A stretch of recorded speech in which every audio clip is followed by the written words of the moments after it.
कि Wednesday Adam नाम की एक लड़की की, जिसके चेहरे पर किसी तरह के कोई इमोशंस नहीं बनते थे और मौत को लेकर उसके अंदर एक अजीब सा जुनून था। वो सोचा करती थी कि मरने के बाद इंसान कहाँ जाता है और उसका क्या होता है। इसी वजह से उसे अक्सर काले और सफेद रंग के कपड़े पहनना ज्यादा पसंद था। उसे देखकर सबको अजीब सा लगता, जैसे कि वो इस दुनिया की ही ना हो। तो चलिए जानते हैं कि आखिर वो लड़की ऐसी क्यों थी। तो कहानी की शुरुआत में वेडनेसडे को एक स्कूल में दिखाया जाता है, जहां वो अपनी डरावनी आंखों के साथ बरामदे में चल रही थी। वहीं बाकी सब लोग उसे घूर घूर कर देख रहे थे। जब वेडनेसडे अपना लॉकर खोलती है तो उसके अंदर उसे अपना भाई बंधा हुआ दिखाई देता है, जिसके मुंह में एक सेब था।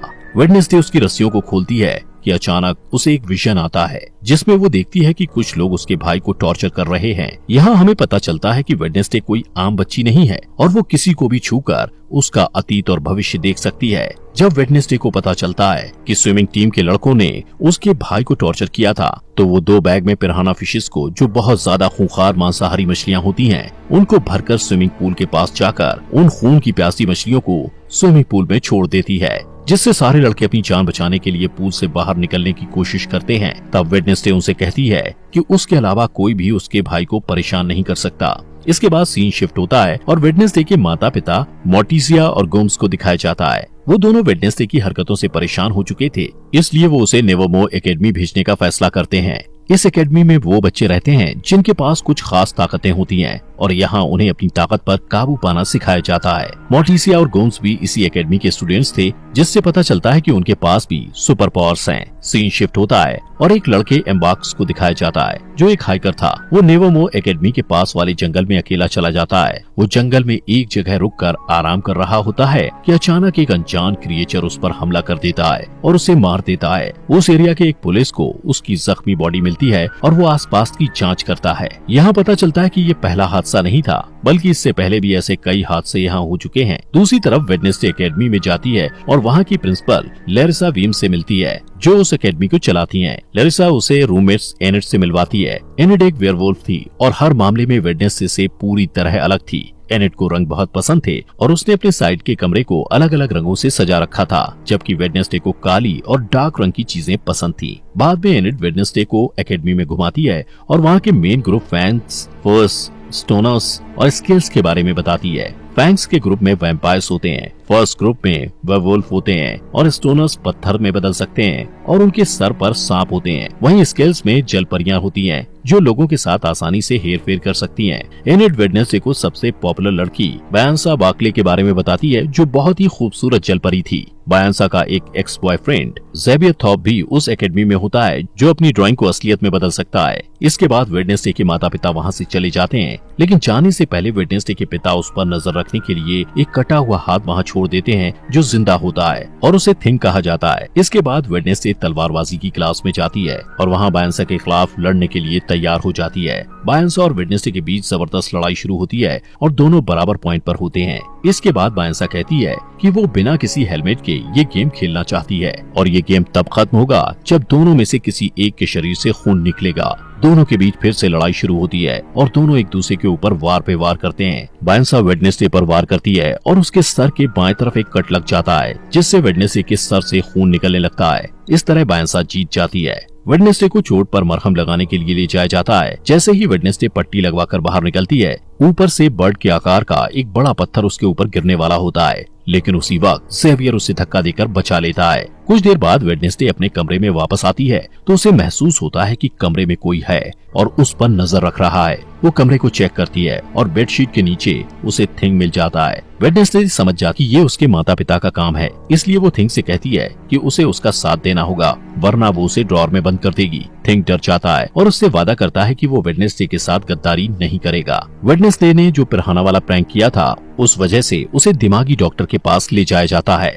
लैरिसा उसे नेवरमोर एकेडमी के पास ही एक छोटे से शहर जेरिको में जांच के लिए लेकर जाती है। वेडनेसडे अपनी थेरेपिस्ट से मिलती है, लेकिन उसे किसी के बारे में कुछ भी नहीं बताती। उसके दिमाग में एक प्लान आता है और वो बाथरूम से जाने के बहाने खिड़की से निकलकर भाग जाती है। इस बीच वो एक आदमी से टकरा जाती है और उसे एक विजन आता है, जहां वो देखती है उस आदमी की कार एक्सीडेंट में मौत होने वाली है। वेडनेसडे डर जाती है और रिलैक्स होने के लिए कॉफी शॉप में पहुंच जाती है। वहाँ उसकी मुलाकात पुलिस के बेटे टायलर से होती है, जो वहाँ कॉफी बेचने का काम करता है। टायलर अपनी एस्प्रेसो मशीन को ठीक करने की कोशिश कर रहा होता है लेकिन उसे कुछ समझ नहीं आता क्योंकि मशीन में जो इंस्ट्रक्शंस लिखे हुए थे वो इटालियन भाषा में थे। वेडनेसडे को इटालियन पढ़ना आता था, इसलिए वो आसानी से मशीन को ठीक कर देती है और इसके बदले में वो उसे बस स्टेशन तक छोड़ने को कहती है। टायलर के कुछ कहने से पहले ही वहाँ वो लड़के आ जाते हैं जिन्होंने वेडनेसडे के भाई को टॉर्चर किया था। वो लोग वेडनेसडे को भी परेशान करने लगते हैं। पहले वेडनेसडे उन्हें नजरअंदाज करने की कोशिश करती है, लेकिन जब बर्दाश्त नहीं होता तो वो उन्हें मारने लगती है। कुछ ही समय में लरिसा पुलिस के साथ वहाँ आ जाती है और वहाँ की हालत देखकर उससे गुस्सा आता है और वो वेडनेसडे को डांटती है। इसके बाद वो लोग नेवरमोर एकेडमी जाने के लिए निकल जाते हैं।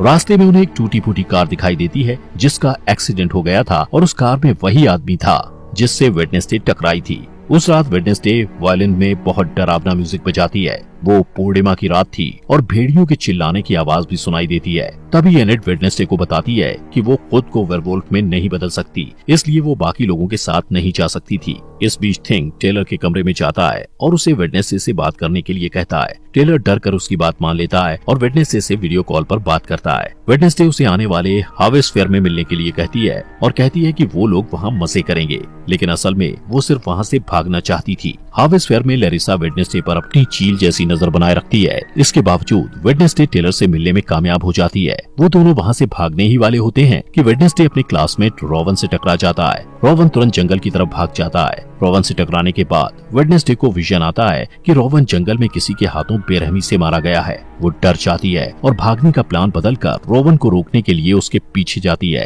लेकिन इससे पहले कि वो कुछ बोल पाती, रोवन अपनी ताकत का इस्तेमाल करके वेडनेसडे को पेड़ के सहारे ऊपर लटका देता है। इसके बाद वो वेडनेसडे को अपनी माँ के बारे में बताता है जो भविष्य देख सकती थी। उसकी माँ ने 25 साल पहले एक तस्वीर बनाई थी और कहा था कि वेडनेसडे नेवरमोर एकेडमी को बर्बाद कर देगी। इसलिए रोवन कहता है कि कुछ भी बुरा होने से पहले वो वेडनेसडे को मार देगा। इसके बाद वो अपनी जादुई ताकत से वेडनेसडे का गला घोंटने लगता है। तभी एक भयानक राक्षस उसके ऊपर हमला कर देता है और रोवन को बेरहमी से मारकर वहाँ से गायब हो जाता है। वेडनेसडे उसकी कटी फटी बॉडी के ऊपर पड़ी हुई उस तस्वीर को उठाती है जिसे रोवन की माँ ने बनाया था। उसी वक्त पुलिस का हेड अपने पुलिस ऑफिसर्स के साथ वहाँ आता है और रोवन की बॉडी को ढूंढने की कोशिश करता है, लेकिन उसे बॉडी नहीं मिलती है। इसके बाद वेडनेसडे को पुलिस हेड के साथ दिखाया जाता है जो वहाँ हुई घटना के बारे में उसे बताती है, लेकिन हेड को उस क्रिएचर वाली बात पर भरोसा नहीं होता और उसे लगता है कि ये काम नेवरमोर एकेडमी के ही किसी स्टूडेंट का है। तभी वहाँ एक ऑफिसर आ जाता है। उसकी नजर दरवाजे से निकलते हुए रोवन पर पड़ती है जो जिंदा था। जब वेडनेसडे अपने कमरे में जाती है तो देखती है कि एनेट पीओ कप नाम की एक कॉम्पिटिटर की तैयारी में बिजी है। ये एक बोट रेस की प्रतियोगिता थी जो हर साल एकेडमी में ऑर्गेनाइज की जाती है। बाद में वेडनेसडे रोवन से बात करने की कोशिश करती है, लेकिन लरिसा उसे कहती है कि रोवन को एकेडमी से निकाल दिया गया है, जिसका कारण वो उसे नहीं बता सकती। वेडनेसडे को शक होता है और वो प्लान बी के मुताबिक थिंग को रोवन पर नजर रखने के लिए उसके पीछे भेजती है। फिर सीन बदलता है और रोवन को एक रेलवे स्टेशन में जाते हुए दिखाया जाता है।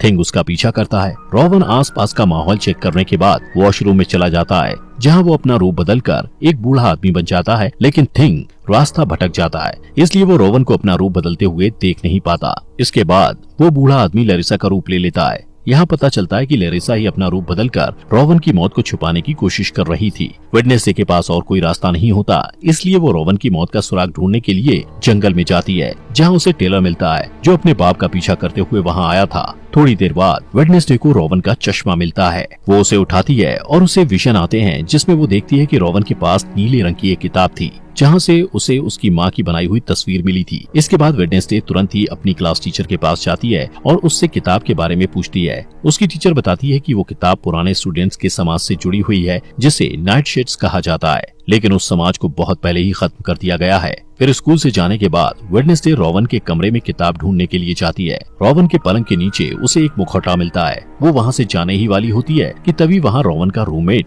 ज़ेवियर आ जाता है और उसे देख के वेडनेसडे पलंग के नीचे छिप जाती है। ज़ेवियर से मिलने उसकी एक्स गर्लफ्रेंड बायंसा भी वहाँ आ जाती है। वेडनेसडे उन दोनों की सारी बातें सुन लेता है और उसे पता चलता है कि बायंसा आने वाले बोट रेस की प्रतियोगिता में एनेट को हराने के लिए प्लान बना रही है। इसके बाद वेडनेसडे अपने कमरे में आ जाती है और बायंसा को रेस में हराने के लिए प्रतियोगिता में एनेट का साथ देने का फैसला करती है। अगले दिन एनेट और वेडनेसडे प्रतियोगिता के लिए तैयार हो जाते हैं। इस रेस में सब कुछ अलाउड होता है, इसलिए बायंसा इसका फायदा उठाती है। रेस में 4 टीम भाग लेती हैं और नियम के मुताबिक जो टीम तालाब में गिरे बिना डेस्टिनेशन तक जाकर पहले वापस आ जाएगी वो रेस जीत जाएगी। जैसे ही रेस शुरू होती है, बायंसा अपने एक दोस्त को इशारा करती है जो एक जलपरी थी और बाकी बोट को बर्बाद करने के इरादे से बायंसा का साथ दे रही थी। वो तालाब में कूदकर एक नाव को बर्बाद कर देती है, जिससे वो टीम तालाब में गिर जाती है और रेस से बाहर हो जाती है। वेडनेसडे और एनेट पूरी तैयारी के साथ रेस कर रहे थे और थिंग उसमें उनकी मदद कर रहा था। थिंग की मदद से वो लोग बायंसा की दोस्त को एक जाल में फंसा लेते हैं। रेस के दौरान ही वेडनेसडे को एक विजन आता है और वो अपने सामने अपनी जैसी दिखने वाली एक लड़की को देखती है,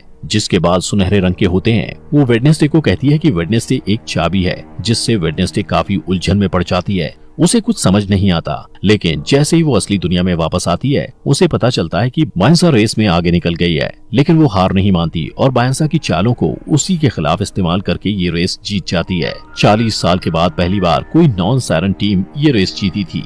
लैरिसा एनेट को पीओ कप ट्रॉफी देती है, लेकिन वेडनेसडे को ज्यादा अटेंशन पसंद नहीं था, इसलिए वो वहाँ से चली जाती है। वो नेवरमोर एकेडमी के पुराने स्टूडेंट एडगर एलन पो की मूर्ति के पास जाती है और अचानक उसकी नजर उस मूर्ति के हाथ में रखी पत्थर की किताब पर जाती है, जिसके नीचे उसे एक निशान दिखाई देता है। वो निशान ठीक वैसा ही था जो उस तस्वीर में बना हुआ था, जिसे रोवन ने मरने से पहले उसे दिया था। उस बुक में वेडनेसडे को कुछ पहेलियां मिलती हैं, जिसे वो तुरंत सुलझा लेती है और उसे एक सुराग मिलता है। उस सुराग में 2 बार चुटकियां बजाना होता है। जब वो 2 बार चुटकियां बजाती है तो अचानक एक छुपा हुआ बरामदा खुल जाता है, जहाँ एक गुप्त कमरा होता है। वहाँ वेडनेसडे को रोवन की किताब मिल जाती है, जिसमें रोवन ने तस्वीर को फाड़कर निकाला था। वो उस किताब को अपने बैग में रखती है, लेकिन इससे पहले कि वो आगे जा पाती, कोई उसके सिर को एक काले कपड़े से ढक देता है। थोड़ी देर बाद जब काले कपड़े को हटाया जाता है, तब वो देखती है कि बायंसा, ज़ेवियर और कुछ स्टूडेंट्स उसे घेर कर खड़े हुए हैं और ये सभी नाइटशेड्स के सदस्य हैं। यहाँ पता चलता है कि लैरिसा ने उनके ग्रुप को खत्म किया था। इसके बाद ज़ेवियर उसे अपने ग्रुप में शामिल होने के लिए कहता है, लेकिन वेडनेसडे मना कर देती है और वहाँ से चली जाती है। इसके बाद लैरिसा को दिखाया जाता है जो आउटरीच डे के बारे में घोषणा करती है, जहाँ एकेडमी के सारे स्टूडेंट्स को शहर के आम लोगों से मिलना जुलना होता है और उनके साथ काम करना होता है। इन लोगों को नॉमीज कहा जाता है। जब वो लोग शहर पहुंचते हैं, तब वेडनेसडे ज़ेवियर को बताती है कि उसके रूममेट की मौत हो चुकी है, लेकिन उसे इस बात पर भरोसा नहीं होता है और वो कहता है कि रोवन की मौत नहीं हो सकती, उसे बस एकेडमी से निकाल दिया गया है। इसके बाद वेडनेसडे उसे वो तस्वीर दिखाती है जो रोवन की माँ ने बनाई थी। ज़ेवियर उस तस्वीर को करीब से देखता है और कहता है कि इस तस्वीर में जो आदमी है, उसने जेरिको शहर को बसाया था और उसका नाम जोसेफ क्रैकस्टोन है। थोड़ी देर बाद वेडनेसडे पिलग्रिम वर्ल्ड में जाने का फैसला करती है, जहां जेरिको के इतिहास के बारे में पता चलता है। वहां वेडनेसडे यूगिन नाम के लड़के से मिलती है, जो मधुमक्खी पालने वाले क्लब में उससे पहले मिल चुका था और दोनों की दोस्ती भी हो गई थी। वो दोनों बातें करने लगते हैं और आसपास की चीजों को देखते हैं। इसके बाद सारे स्टूडेंट्स वहाँ की केयरटेकर अर्लिन से मिलते हैं, जो उन्हें पिलग्रिम वर्ल्ड घुमाते हुए जोसेफ क्रैकस्टोन की कलाकृतियों के बारे में बताती है। वेडनेसडे को ये सारी बातें इंटरेस्टिंग लगती हैं और वो अर्लिन से उसके बारे में और जानना चाहती है। अर्लिन बताती है कि उनके पास जोसेफ क्रैकस्टोन के खेतों में इस्तेमाल किए जाने वाले औजार, खाने पीने के बर्तन और फैमिली रूम्स भी हैं। वेडनेसडे कहती है वो यहाँ काम करना चाहती है, लेकिन अर्लिन कहती है कि उसे रेनोवेट किया जा रहा है, इसलिए वो वहाँ काम नहीं कर सकती है और कहती है वो सब ये ओल्ड वजरी में काम करेंगे और घूमने आए हुए लोगों को केक बांटेंगे। बाद में वेडनेसडे और यूगिन क्रैकस्टोन के फैमिली रूम में घुस जाते हैं। वहाँ वेडनेसडे को एक तस्वीर मिलती है, जिसमें वो लड़की भी होती है जिसे वेडनेसडे ने अपने विजन में देखा था। थोड़ी देर बाद उसे वो किताब भी मिल जाती है जो उस लड़की ने पकड़ी होती है। वेडनेसडे देखती है कि उस किताब के सारे पन्ने खाली हैं, इसलिए उसे शक होता है कि ये किताब नकली है। तभी वहाँ यूगिन के साथ अर्लिन आ जाती है और उसे पकड़ लेती है। वेडनेसडे उससे असली किताब के बारे में पूछती है, तब अर्लिन झिझकते हुए बताती है कि 1 महीने पहले वो किताब चोरी हो गई थी। इसके बाद वो कॉफी शॉप में वापस टेलर से मिलती है और वो दोनों जोसेफ के बारे में पता करते हैं। टेलर कहता है कि ओरिजिनल मीटिंग हाउस का जो हिस्सा बचा हुआ है वो जंगल में है और पूरी तरह खंडर हो चुका है, जिसका इस्तेमाल अब क्रैश पैड के रूप में किया जाता है।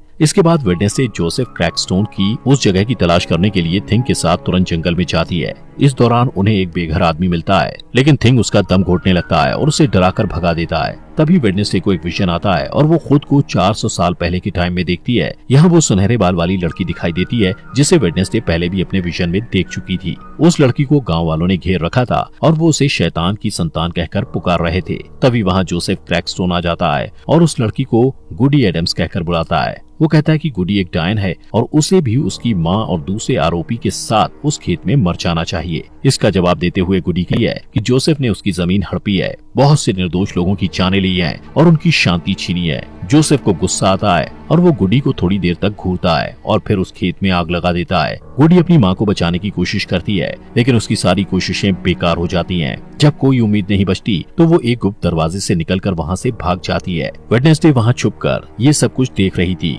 गुडी जल्द ही वेडनेसडे के पास आती है और कहती है कि जोसेफ अपनी ये लड़ाई तब तक नहीं रोकेगा जब तक वो सबको मार नहीं देगा। इस खुलासे के बाद वेडनेसडे असली दुनिया में आ जाती है। वो थिंग को सब कुछ बताती है जो उसने अभी अभी देखा था। उनकी बात खत्म भी नहीं होती कि अचानक उन्हें वही भयानक राक्षस नजर आता है जिसने रोवन को मारा था। उसी वक्त बारिश होने लगती है। वेडनेसडे बारिश में भीगते हुए उसके पीछे भागती है, लेकिन वो बहुत आगे निकल जाता है। वेडनेसडे उसके पैरों के निशान का पीछा करती है, लेकिन अचानक वो निशान इंसान के पैर के निशान में बदल जाते हैं, जिससे पता चलता है कि वो राक्षस कोई इंसान ही है। तभी वेडनेसडे ज़ेवियर से टकरा जाती है और उसे सब कुछ बताती है जो उसने देखा था। ज़ेवियर उन पैरों के निशान को देखना चाहता है, लेकिन बारिश के कारण पैरों के निशान मिट जाते हैं। अगले दिन शहर में जोसेफ क्रैकस्टोन की नई मूर्ति के उद्घाटन के लिए सब लोगों को इकट्ठा किया जाता है। वेडनेसडे जेरिको के मार्चिंग बैंड के साथ डोंट स्टॉप का म्यूजिक प्ले करती है और शहर के मेयर और प्रिंसिपल लैरिसा मूर्ति का उद्घाटन करते हैं। लेकिन तभी थिंग वेडनेसडे के ऑर्डर के मुताबिक मूर्ति को ब्लास्ट कर देता है और सब लोग डरकर भाग जाते हैं। वेडनेसडे की आंखों में बदले की चमक दिखाई देती है